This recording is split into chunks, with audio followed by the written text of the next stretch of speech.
All right, guys. Our next guest is the coach behind such fighters as Holly Holm, Carlos Condit, Jon Jones, and countless more. One half of one of the most iconic gyms in the MMA world. It is a pleasure to welcome back Coach Mike Winklejohn to Submission Radio. Welcome back, Coach. How are you? Hey, gentlemen. Thanks for having me. I'm doing good. How are you guys doing down there? It's early in the morning. Oh, yeah, listen, we're used to this. We don't feel anything, Coach, and we cry in the shower a lot. But let's get to what's happened just over this past weekend, because I want to get your reaction, man. What was your reaction right off the bat when you saw Francis Ngannou was able to win that title this past weekend in such decisive fashion? You know what? It tells me it's the beginning of a scary heavyweight. I think Stipe is probably one of the best ever at heavyweight division, but he made a mistake. I think he had him hurt for a second, and he kind of jumped in with his hands down, and he caught it. And that's what happens with heavyweights. You know, it's everybody's that puncher's chance away from winning or losing a title. It was great in that sense that it was exciting.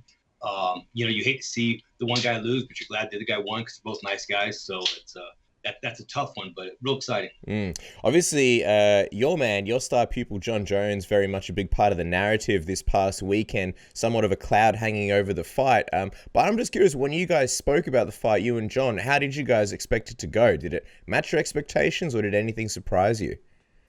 Well, we both thought, I think, a lot the same. You know, it depends where the fight goes and who can impose their will. I think, the champ it took him a little slow to start, and close that gap a little bit. And I don't blame him. He's going to run into a lot of power if he jumped that gap fast, which is what happened when he got hit.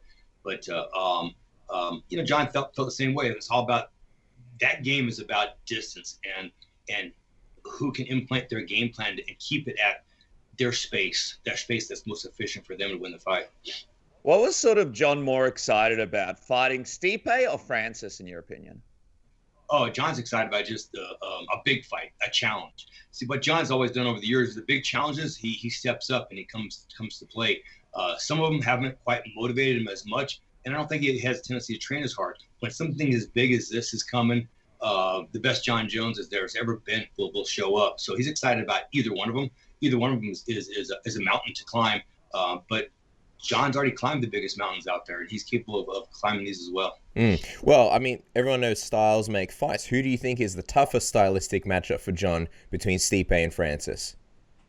Well, they're different. I think that Stipe has had the back wrestling credentials, and we don't know that about Ngannou yet. As far as the wrestling goes, you saw his defensive wrestling. There's no doubt about it, but it's everything. It's not just wrestling, but it's also grappling once you hit the ground. It's striking different ranges. So they're different ones. I think there's no doubt the current champ is scary in that he touches you with one punch, you can go out, and that's the key to the fight: is impose your will without running into those big punches. What do you think of the improvements that we saw from Francis in this last fight?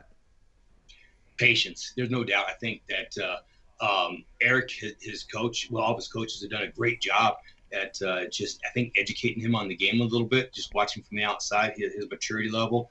He's thinking about what he's doing, where he's at in space, and using some great strategies and techniques. You can tell him stay calm after you got him hurt. That's huge. That's really important that they were in his ear that way.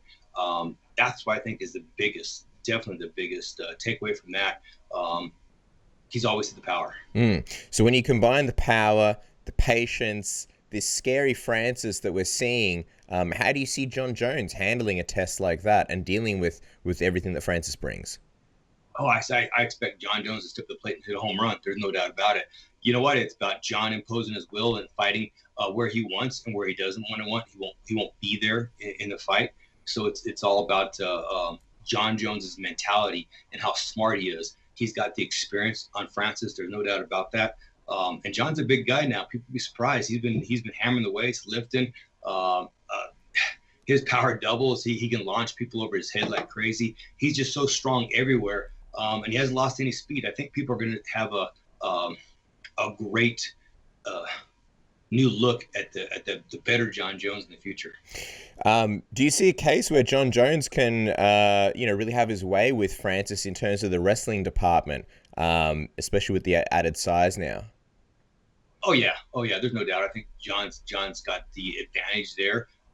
Francis can explode out of anything, but it's also the conditioning aspect. People understand that Jon's cardio has always been better than his opponents, and that's what he brings to the table. And you can scramble so many times, and at that point in time, now your cardio starts taking over. And the strongest man in the world is very, very weak if they don't have any cardio.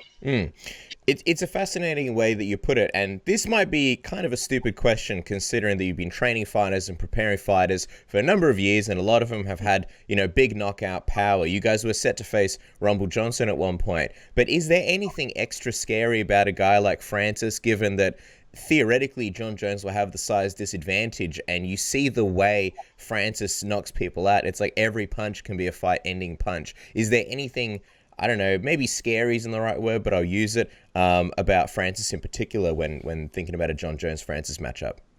Well, you kind of nailed it. I was talking about that's what I think is most improved about Francis is his patience, because if every punch is a knockout punch, he's easier to fight, because there's no setups, there's no fakes, there's no feints, those type of things. If he's always swinging for the fences, those can be seen. They're big telegraphs. They're coming out of nowhere. Unless you are hurt and come in exposed, you should be able to avoid those, and that would be the game. I think he's matured. I don't think he is that guy as much anymore, but there's still a lot of that. He's going to want to try to knock Jon out, and we're going to capitalize on that. Coach, it seems like whenever people see the videos of Jon, and he looks so impressive and big now and muscular, they always bring up that OSP fight, how he put on the extra weight and he slowed down a little bit. I just want to get your perspective on it. What is the big difference between that muscle gain against OSP and this incredible one that's going into his heavyweight debut? Training. Also training your speed at the same time. That's the difference. Motivation. Like I said, Jon is motivated for this fight, and people will see. Don't believe me, just wait and watch. Bet against Jon, be dumb. But he's bringing some speed to the table. It's interesting because he looked incredible in the OSP fight, but I guess there was a bit of more of a short notice gain, whereas he's been at this weight for a while now. Any other sort of factors that go into it, like him being sort of gradually building up to this weight? Anything else that you can sort of point out that's the big difference between those two kind of muscle gains that he had? Oh yeah, I think when you have time, plus he's growing into his body. There's no doubt about that. I mean, I honestly believe like Daniel Cormier, he was 205 and then he was at heavyweight. I think he was a better fighter at heavyweight than he was at 205. I think in many ways he was faster at heavyweight because of the lack of weight cut and because he carried the weight real well. Jon's got a gigantic frame, and he is getting older, so he's starting to carry that weight easier. And his cut was never hard at 205, but he is getting to be a bigger guy. So slowly putting that muscle on and still working those speed drills, working those speed type of things. Who knows? You might see a faster Jon Jones than ever before. Wow. What weight is he on now, Coach? And because Francis is so huge, what weight do you guys want to sort of fight at if it is the fight against him? Oh, gosh, I'd love to see Jon at 250 for the fight. Depends how far out the fight is. But I see Jon being around 240 or so for the fight. That's where I see him being for the fight. I really do. With more speed than ever. Wow, 250. What was his previous walk-around weight, Coach? 235, maybe. 235. Jon Jones is like, sees this interview, goes back to the gym. We're going to need more protein over here. That's incredible, man. And I'm really excited about that. Hey, let's talk a little bit about this Dana White thing as well, because Jon was a bit frustrated with Dana White's response to him tweeting for the UFC to show him the money, and Dana implying that maybe he should move to middleweight at the post-fight press conference because he might not want the fight with Francis. What was your reaction to that situation? To be expected. You know what? Dana is the best in the world at what he does. There's no doubt about that. And for a reason. Jon's the best in the world for what he does, and for a reason. So, of course, they each want their own. It's to be expected. That's the game. There's the fight game where he's got to fight Francis, but at the same time, he's got that game, the UFC. They've got to decide how much they want to sell that many pay-per-views and how much Jon Jones is worth to him to sell that many pay-per-views. And Jon's got to decide where's that point where I'm motivated to take that risk to continue with my legacy of being the best ever to play the game, because there's always a risk. Someone can always slip and fall. People fall in the bathtub. Something can always possibly happen. So is it worth the risk? How much money is worth it to take that risk? How much money do you think it is worth it to take a risk like that and go up? Gosh, you know what? I look at the big fights. I think this fight can be as easy as as some of the big Mayweather fights out there. I think in what Mayweather make 100 million, I don't know, type of thing. So 300 million. Do you think he was kind of his own promoter, So John's got to share that with the UFC as far as on pay-per-view buys. But I don't see why it wouldn't be a $50 million fight. And the UFC still makes bank and is able to pay off a lot of the debt they have and go forward. I think the UFC needs a superstar like Jon Jones. I think Conor was the guy for a while, and he's fallen off. But those big names is what makes the UFC money ultimately.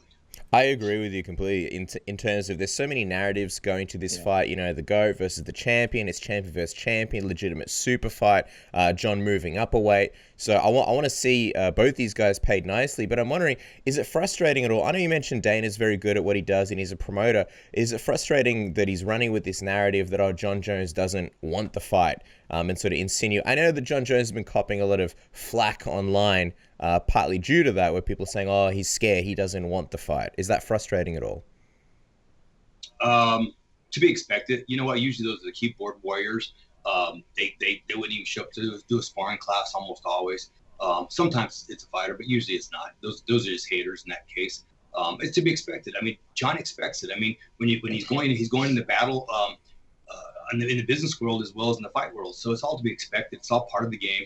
Everybody always plays the game. It's all about, you get frustrated with people, you act mad at each other behind, but if you know what's coming, it's not a big deal. I know that John was online before and he seemed a little bit frustrated. He said, please cut me already. You would rather have me around and treat me like shit. He said, I swear the UFC industry has been nothing but depressing for me. I feel like my wings are clipped. He even just said, just let me go. What kind of weird shit is this? Obviously, the boss hates me. Let me make my business elsewhere. Is it getting to a point now where it's just getting super frustrating? And how legitimate do you think he is about actually walking away from the UFC if they don't make things right here? If that's the conversation I haven't had real deep with Jon Jones, like I said, I think it's all about, are there other promoters out there able to put together the matches for Jon Jones? Can he make the money outside? Or does he need the UFC? I mean, that's the ultimate question right there. The UFC is the top. They are who they are for a reason. They're the best at what they do, and they have a great value that way. And Dave understands that. He's the one that built it. There's no doubt about it. So it's all about what we can find, what John can find. I'm not part of that, but what John can find, what's best for him. And ultimately, he's got to make that decision. And his team, all the coaches, we're going to back him up 100%. How likely would it be that Jon Jones would actually follow through and leave the UFC just based on these tweets? Oh, John would never leave the UFC unless he didn't have a plan. Like I said, John's a master behind the scenes. People understand. He's hung out with Greg Jackson for a long time and talking about understanding strategy. Those two guys, they get pretty deep with what they're doing. So there's always fakes and feints out there and playing one thing because they really want the other one. The Art of War has been read many times by both of them. Yeah, no doubt. Speaking of the art of war, don't go to war with your razor when shaving your balls. We're going to ask about Israel Adesanya's loss really quickly, but we've got to remind you, get the Manscaped Lawnmower 3.0, the best personal grooming device in the world with the 7,000 RPM power, which I think is still more powerful than Ngannou, despite what we saw this past weekend. The LED light, the waterproof features, the skin-safe technology to make it nice and safe, and nobody wants to cut themselves while preparing themselves for a hot date. And we're giving away the promo code SUBMISSION on the Manscaped website for everything. You can get their ball wipes, you can get their ball colognes, the Shed travel bag. They've got nose trimmers, nose hair trimmers. They've got everything. Use the code SUBMISSION, get you 20% off, and be the best version of yourself with Manscaped's Lawnmower 3.0. Isn't that right, Dennis? That's right, Cass. And I want to talk about the Ridge as well. The Ridge wallet, another sponsor of the program. It can hold up to 12 cards. Look at Casper's one right now, plus room for cash. There's over 30 colors and styles, including carbon filter and burnt titanium. And if you guys don't believe in the quality, check out their 40,000 5-star reviews. Durable material means each wallet comes with a lifetime warranty. You can buy this one wallet and carry it for life. And the Ridge team is so confident that you like it, they'll let you test drive it for 45 days and you can send it back for full refund if you don't love it. And it's not just wallets there. Check out my bag right here, this Ridge bag. It's absolutely unbelievable. I just took it to Tasmania, put it through all the elements, and it came out absolutely the best. Like, I never used it before. This thing is indestructible. So guys, go on to theridge.com /submission. and use code submission now to get 10% off and free worldwide shipping. That's theridge.com/submission. Use the code word submission now. Before we let you go, Coach, also just really quickly, want to get your thoughts on Israel Adesanya's loss to Jan Blachowicz. Were you surprised how it played out when you saw that fight? Gosh, that was a tough one. You know, I knew he was moving up in weight. There's no doubt about it. I think it came down to simplicity. I think Israel's backing up with his chin up and his legs, when I say post on his legs, he didn't have his knees bent, and straight back led to the failure of that fight. I think some small adjustments, stances, and able to hit some angles back and away would make a big difference on it. So it could go the other way next fight if they were to fight again. But it showed a lot of holes in his game. There's no doubt about it. He's a tremendous fighter. They both are just fantastic. But I had a feeling the champ was going to keep that title in that fight. Just a little feeling. Yeah, I wonder, like, obviously Jon Jones versus Adesanya was something that was talked about for quite a long time, and people feel like maybe that's cooled a little bit. Where does that fight fit in for you guys in terms of Jon Jones's future now? Whatever, if he wants to gain the weight and come on up, Jon's the top. Jon is the best of all time. Everybody needs to chase Jon. But so that's still a fight that you would be interested in down the line. It's not ruled out for you guys. I think, like I said, if it motivates Jon, if the money's worth it to Jon, Jon's got some money in the bank. So ultimately, it's got to motivate him to do it, and he would be more than happy to take that fight. Let me just ask you, as we wrap up, Jon Jones versus Francis Ngannou, how likely do you think it does happen? I know that Jon's tweeting and he's very frustrated. Dana White is basically saying, oh, Derek Lewis is next, and acting like he couldn't care less whether the fight gets made, talking about Jon Jones at middleweight. How likely do you think it is that this fight actually comes through and happens? I know it's a toss-up. Like I said, nobody knows those two at the end of the day. What Dana's willing to give and what Jon's willing to take, nobody knows those two. So it's up in the air right now. We'll see. Who knows? There might be a fight in between just because negotiations will continue. But I think in my heart, eventually, the fans want to see it. That is the fight they want to see. They want to see the scariest man in their mind. I think Jon Jones is the scariest, but in their mind, because he has that punching power, Francis is the scariest man out there. They want to see him fight the best of all time. I'm going to tell you what, I think that understanding strategy, knowledge, technique, endurance outweighs strength any day. And this isn't the first time that this fight hasn't been able to be put together with, Jon Jones previously talking about how the UFC, didn't see the worth in him. And Francis kind of said the same thing, that the UFC just didn't seem that keen on the fight. Do you remember what more or less the offer was last time that Jon felt so, I guess, disrespected by when they were talking about the fight last time? The offer was, and of course I wouldn't tell you guys if I knew the exact number anyway. Sure. But I would never, if Jon told me something private, I would never tell anybody. But with that being said, I think the reason why I didn't come through before is it's not as big. The time's now, it's coming. It's not this time. It's if Francis wins again, it's the next one after that. It's what the fans want to see. They want to see that super fight. They want the Ali Frazier's all over again. They want the, Sugar Leonard and Tommy Hearns fight all over again. That's what people want. They want the gigantic fights. And everybody will show up to see it. Pay-per-view numbers will be off the charts. It'll be something for everybody to remember forever. Yeah, that's a historic fight that's going to live on in history, Coach, and we do appreciate your time. Final question before we let you go. Early prediction, if this comes together, how does, in your mind, Jon Jones versus Francis Ngannou go? Oh, gosh, Jon finishes him late in the fight. I think Jon, after some ground and pound, will end up tapping Francis out late in the fight. All right, guys. Well, make sure to follow Coach at MMA Coach Wink on Twitter, and follow Jackson Wink at Jackson Wink MMA on Twitter and Jackson Wink _MMA on Instagram. Learn more about the gym by visiting jacksonwink.com. And of course, when the border reopens and everything comes back to normal, one of the best gyms in the world that you can go travel to and train at. Absolutely unbelievable facilities. And of course, the coaching's not bad as well. Coach, thank you so much for joining us. We really appreciate your time. It's great to have you on the show.